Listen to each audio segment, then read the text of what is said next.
Assalamu alaikum everyone. This is Earlier Khan doing another read from the Clear Quran.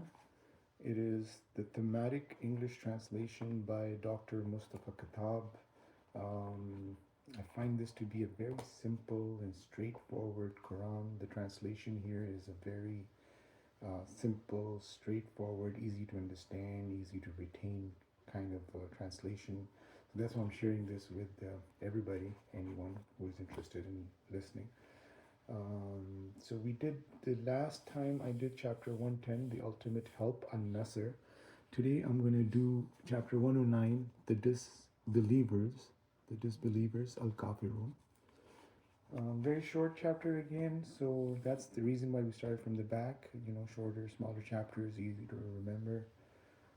This one starts with a little narration in the start, a little explanation. It says, "It is reported that the pagans offered to worship God alone for 1 year, provided that the Prophet worshipped their multiple gods for a year. So this Meccan chapter was revealed, telling them that he, Prophet Muhammad, will be dedicated only to the worship of God Allah until the last breath of his life, meaning that he will not worship anybody or anything else after knowing the truth.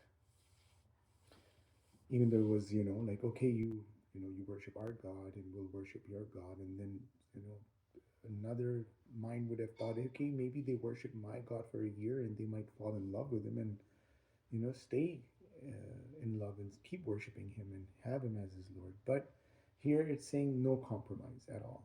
There's once you know the truth, you follow the truth, you stay on the truth. You cannot deviate. You cannot move away from the truth. The truth shall set you free, literally. So, in the name of God, the most compassionate, most merciful. Bismillahirrahmanirrahim. Another small summary right here before the chapter begins, which I love about this Quran. No compromise in worshiping God. That's how it starts.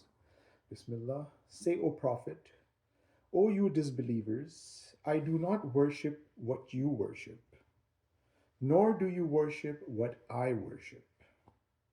I will never worship what you worship, nor will you ever worship what I worship. You have your way, and I have my way. Sadaqallahu al-Azim. So said my Lord. And that is the end, basically. Very straightforward, basically 6 lines to comprise, that comprise of this chapter.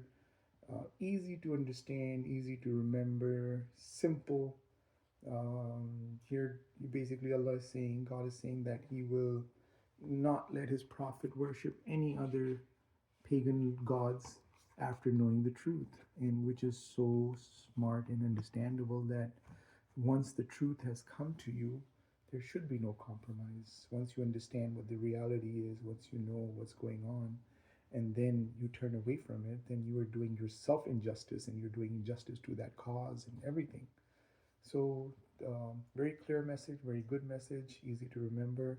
I hope you guys got something out of it. You got the gist of it. If any questions, if any comments, please comment below. I'd love to discuss it with you guys, or change the way I read it, or any commentary that you guys have. I would appreciate it. Thank you so much for your time. Thank you so much for listening. Assalamu alaikum.